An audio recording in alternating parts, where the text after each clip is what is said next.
वे जब आए तो सुबह पता चला आहारचर्या ही होना है। संयोग ऐसा रहा, गुरुवार का दिन था जो हमको याद आ रहा है, बुधवार या गुरुवार। हमारी उस दिन हमने छुट्टी भी कर ली कॉलेज की, और इसलिए भी कर ली क्योंकि हमें सूचना मिली कि 2 महाराज जी हैं और संभवतः अभी कोई चौकी की व्यवस्था दिखाई नहीं दे रही। अब हुआ ये, बाद में एक चौका तो लग गया था। हमने बिना कोई घोषणा किए, अच्छे से सुनिएगा बात ध्यान से, प्रैक्टिकल इनप्रैक्टिकल वाली बात का उदाहरण देना, बिना किसी को सूचना दिए, यानी नंदीश्वर जनालय या जनालय में किसी को सूचना नहीं दी कि हम चौका खोल रहे। हमने दोनों ने जो अपने लिए भोजन तैयार करना था वैसा का ऐसा तैयार किया, और तुरंत परवान के समय शुद्ध वस्त्र तो थे, 10 बजे दोनों गए,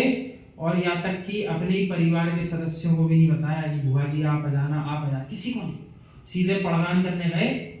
एक जो चौका लग गया था, एक बड़े महाराज जी का वहां पड़गान हो गया, दूसरे जो महाराज जी थे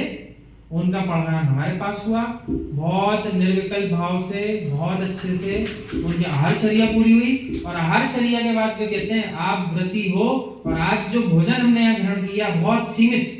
कि आपने जो 5-6 वस्तुएं बनाई उसमें हमने जो भोजन किया, आज हमको बहुत आनंद आया आहारचर्या में। भले ही हमें बहुत सारी वस्तुएं देखने को नहीं मिली, पर जितनी थी हमको उसमें आनंद आया, और आज हमारी समाई बहुत अच्छे से हुई। तो इस बात की अनुमोदना करके महाराज समझना, वो अपन की गलती है कि अपन ऐसा काम कर नहीं रहे।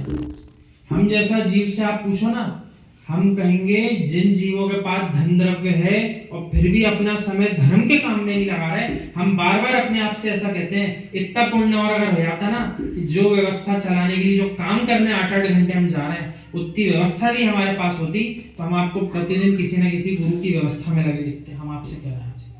हम बार बार विचार करते हैं, इतना सा पुण्य और लेकर अगर आया चल रहा है, वैसे ही चल रहा होता, इतना होता हमारे पास, हम आपसे कह रहे हैं हम अपना समय वहाँ सर्विस देने में नहीं निकालते। हाँ, हम भी तैयारी कर रहे हैं कि वो समय आ जाए, अच्छी बात है, बहुत अच्छी बात है, वो आ जाए समय तो बहुत अच्छी बात है। और अभी भी हम कहते हैं, देखो कोई किसी के बारे में कुछ भी कहे, ऐसे जीव भी जैन नगर में अपने बीच में हैं जिनके पास ऐसी व्यवस्था है, तो वो हर मुनि संघ की सेवा करने में लगे हुए हैं। अभी क्या करते क्या नहीं करते उनका बाकी का